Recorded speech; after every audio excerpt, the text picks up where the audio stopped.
I have plenty of other stuff that I should be doing, but I'm dedicated to this league. Um, Now, before I begin, all the numbers that I have here are purely from Yahoo again. Um, I'm not out to get any of the Molstroms or anything like that. These are just based on the projections, based on what I've calculated out to be the probabilities based on those projections. So don't hate me because of these. I'm just using my God given talents, the numbers mind that I have. Oh, before I forget, Scott, Derek Mostrom, Derek Newberta, Derek Latham, Jared, and Michael Samuels. You guys don't need to watch the rest of this video. No one gives a rat hind end about you guys anymore. It's all about the playoffs, baby. It's all about the championship. We'll start with the Week 14 lines, or the Round 1 lines, the wild card lines, whatever you want to call them. And we'll talk a little bit more about the other probabilities that we have for the rest of the way. I am a favorite over Dustin. According to Yahoo, I am projected 143. Dustin is projected 135 this week.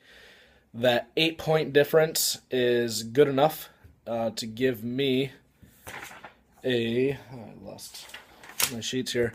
Got all kinds of stuff going on here today. That gives me a 55.3% chance of winning, and therefore Dustin a 44.7% chance of winning. I put the money lines as me minus 135, Dustin plus 115. In the other matchup, we got the Battle of the Molstroms, the quote-unquote two best teams in the league. I posted this a little bit earlier. Mike has actually projected the most points for the next 3 weeks combined. Then it goes myself, Andy, and Doug. So from a pure projection standpoint, Doug, you are the fourth best team. I know that you're on a roll, but Yahoo does take that into consideration, how good your players have been playing.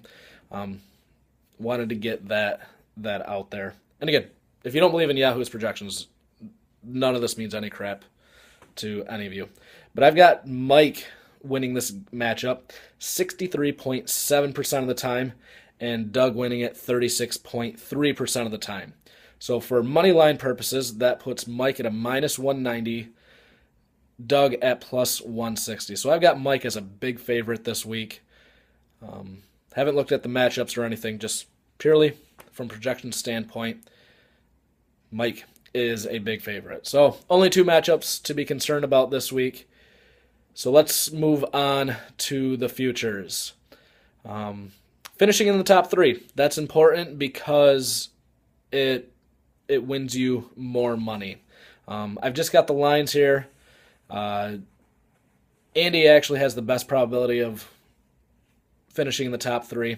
For Andy and Jason, they only have to win one of their two matchups. They will play in Week 15 and in Week 16. As long as they win one of those two, they'll finish in the top three. Andy has...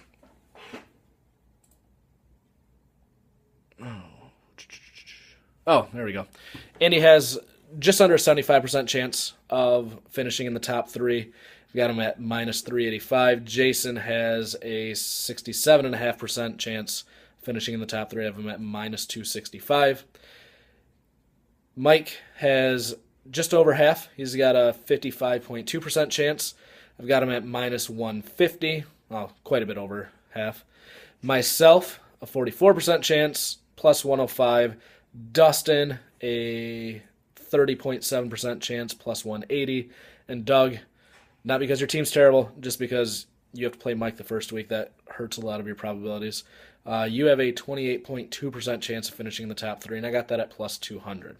Finally, what we're all probably most concerned with, championship odds. Mike actually has the highest probability of winning the championship, even though he doesn't have the bye. From a projection standpoint, his team is that good. Because I'm a big believer in the projections, that's why I think that this would be a bad bet for me to bet straight up against you. So yeah, I think you have a better shot of winning the championship than I do. If that's all that you wanted, there you go. But Mike has a 25.5% chance of winning the championship. I've got him at plus 230. Andy is the next highest. He has a 22.8% chance at the championship. I have him at plus 260. Jason is next, 18.3% chance, plus 330. Next is yours truly.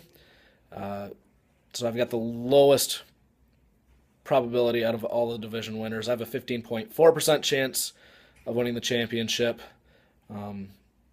plus 390. Doug has an exactly 10% chance of winning the championship. So if you end up winning, don't come back to me, oh, you only said I had a 10% chance. 10% still not all that unprobable, or improbable, I guess is more correct. But I've got Doug at 10% plus 565, and finally Dustin at 8% plus 670. Now the other bet that I threw out there, that was quickly shot down. Mike did not want to be associated with Doug or Dustin on this bet. And we do have 2 buys, and this would have been a good bet for me to make, and that's why I offered it. And that's why Mike offered his bet to everyone else as well. Looks like Jason actually took you up on one. Real quickly, I can tell you. So Jason offered a 5th on his matchup against Mike. Mike, you win that matchup 65.5% of the time. Jason, 35.5% of the time. So I think that's a good bet for you there, Mike. The other one, the bet that I wanted to make, where I pitted myself, Andy, and Ferguson against the 3 Mostroms in the playoffs, winner take all championship. The 3 losers would buy the 3 winners a 5th, because that would be a good bet for us.